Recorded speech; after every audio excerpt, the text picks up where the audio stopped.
let's say that we have a scenario. Let's say we have so we have this can right here, right? We have this can.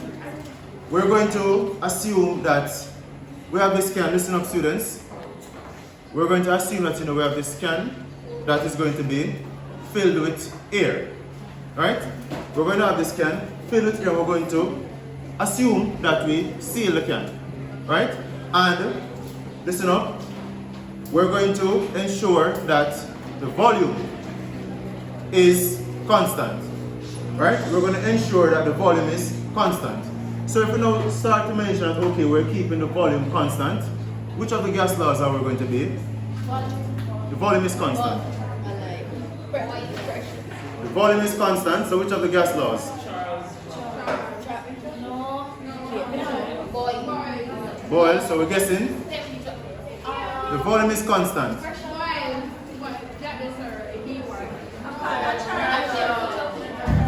Volume is constant, But remember, boils deals with volume and pressure. Yes? The pressure law. Because if the volume is constant, listen up, we are going to be investigating pressure and temperature, which is the pressure law. So we're going to see if we can, apply the pressure law in terms of this demonstration, and we're going to incorporate a question around it. So we have this container, so let me just sketch out the scenario that I'm imagining. So we have a cylinder like this. So this is our cylinder, the Red Bull can. Alright, we're going to see if we can determine the volume of air inside this. So we could take some measurements. We could measure the height, could measure the diameter, and we could do some calculations. But I think it would be easier if I just fill this with water and use a measuring cylinder. Measure what? No, I fill it with water and then use a measuring cylinder to measure the volume. Right? So let's try that.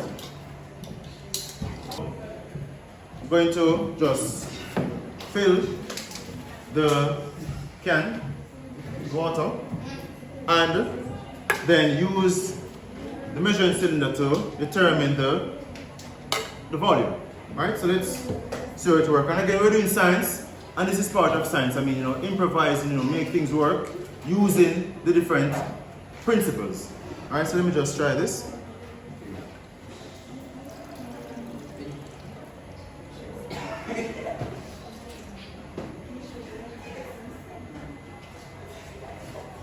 Alright, so let's see. I don't know if I'm gonna need more than one beaker or more than one measurement, but we're gonna see. Roger? You're laughing so much.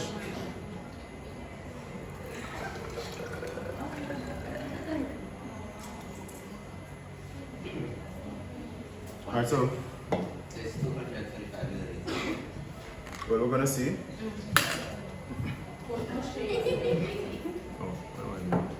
This one.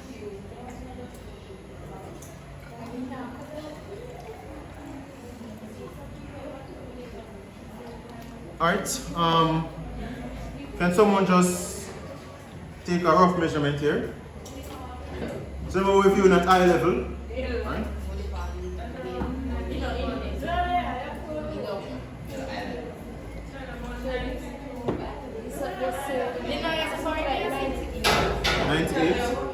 Alright, so we have 98 CMQ. Alright guys, quiet down. What's in this one? What's the volume?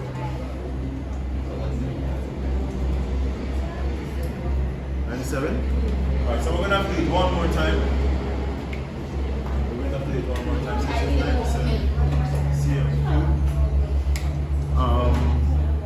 Wait, Nila. I need it again.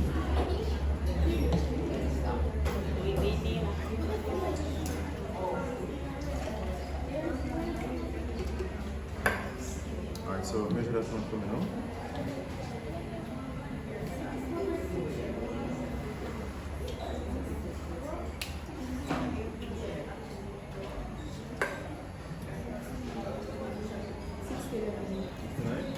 so this is 6, 9. So we're going to add this together, and what do we get?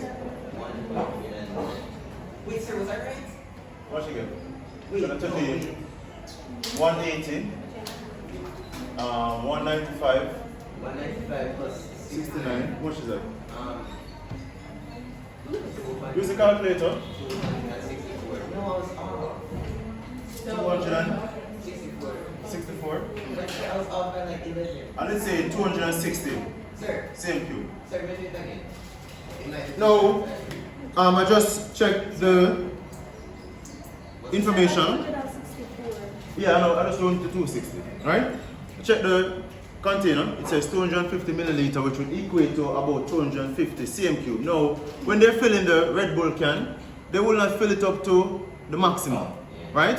So, it's going to be, what is printed there is going to be less than the maximum capacity or the maximum volume of the container. So, we're going to use that. So, the volume of the can is 260 centimeters cubed. So, we have the volume right here, right? We have the volume, right? And again, we're going to have the volume of the can be fixed. Yes. Now, what I'm going to do, or the volume of air in the can, what I'm going to do, I'm going to add a little bit of water, right? Just a little bit. Just a little bit of water. It doesn't matter the amount necessarily. And I'm going to get this flame going. So I'm going to place the can on the tripod, and the intention is I'm trying to the air trapped inside. Alright,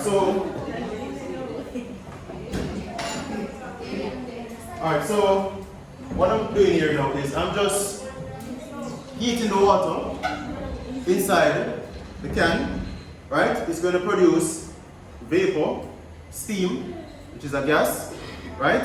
And we're going to assume that the gas is trapped inside the container, right? And the temperature is going to be a certain value. Water boils to 100 degrees, right? And it produces steam, let's assume also at 100 degrees. So the air inside the container is going to be at 100 degrees Celsius. And it is exposed to the pressure of the atmosphere, which as we know is, pressure of the atmosphere is 100 what? Kilopascal, right? So we're going to have the question around those conditions. So while that is heating up, I'm going to put some information on the board here, and we're going to see something. So let's say that a Red Bull can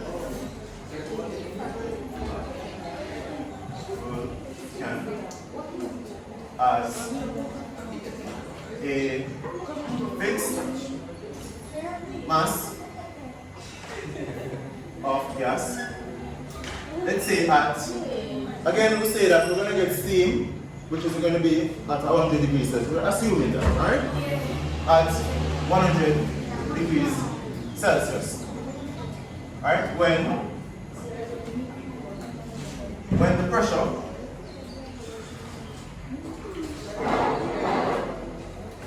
is also the pressure again, the pressure of the atmosphere, so it's going to be 100, right? 100 kilopascals. Right? 100 kilopascals. Now, after we get this fire blazing, and we have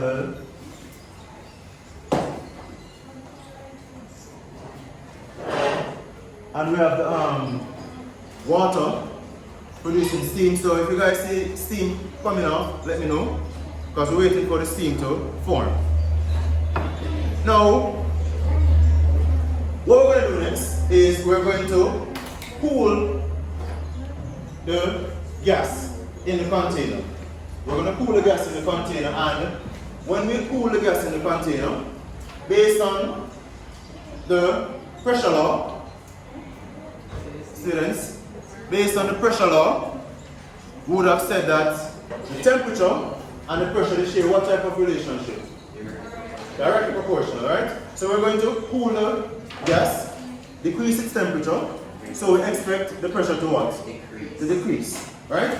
And ultimately what we're going to see is that we're going to try to see if the reduction in pressure is going to be so much that we can have atmospheric pressure basically overcoming the can and cause it to crush. We're going to see if that will actually happen. So let's do some calculation to see what's going to be the change in pressure, and then we're going to do the demonstration. So the gas is cool, right? No. Alright, so I'm going to do a check on this here again. Oh yeah, I saw this is steam, so it's getting there. Alright, so let's go through the solution and then we're going to see what happens. Alright, so let's go to the solution. So again, we see where the volume is fixed. So once the volume is fixed, we always use the pressure law. Alright?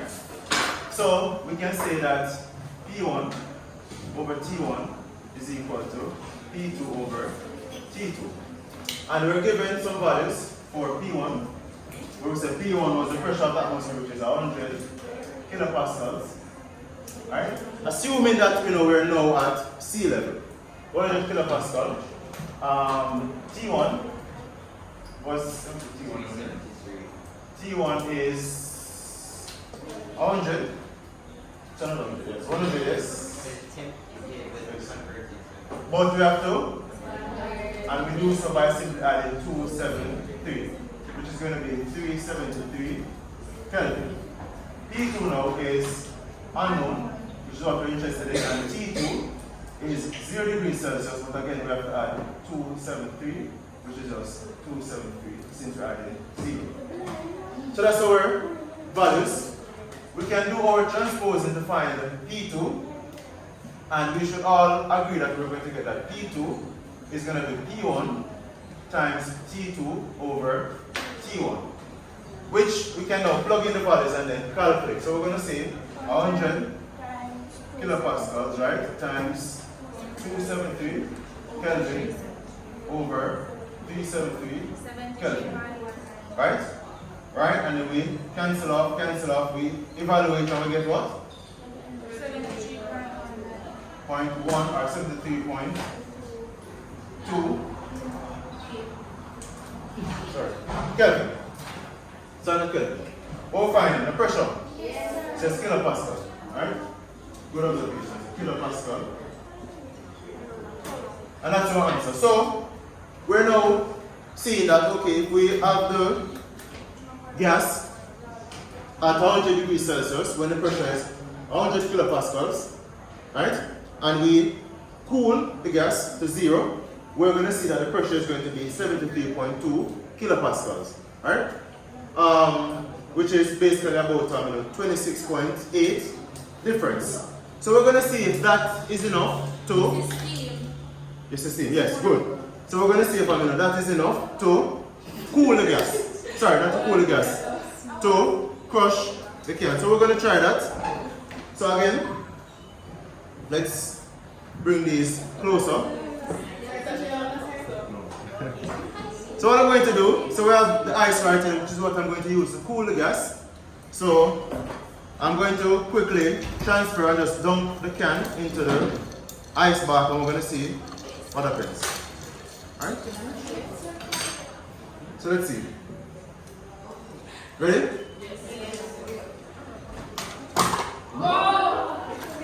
Alright?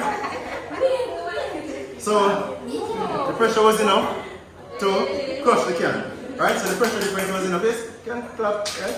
Yes? So we saw it, right? Demonstrating right there. So it worked out. Alright?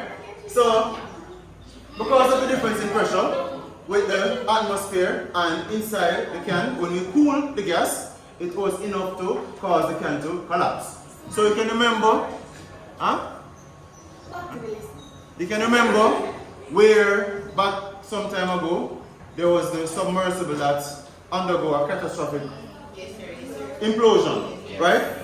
That's what we just saw right there. And if you guys, I saw some person trying to get their camera out to capture it and actually miss the event. And we saw how quick it happened. So you can just imagine at that depth, with that great pressure, how catastrophic it would have been. Right? So this is the can now. Afterwards, it would have imploded. Right? So hopefully you guys are able to now appreciate the gas laws. Right? Yes.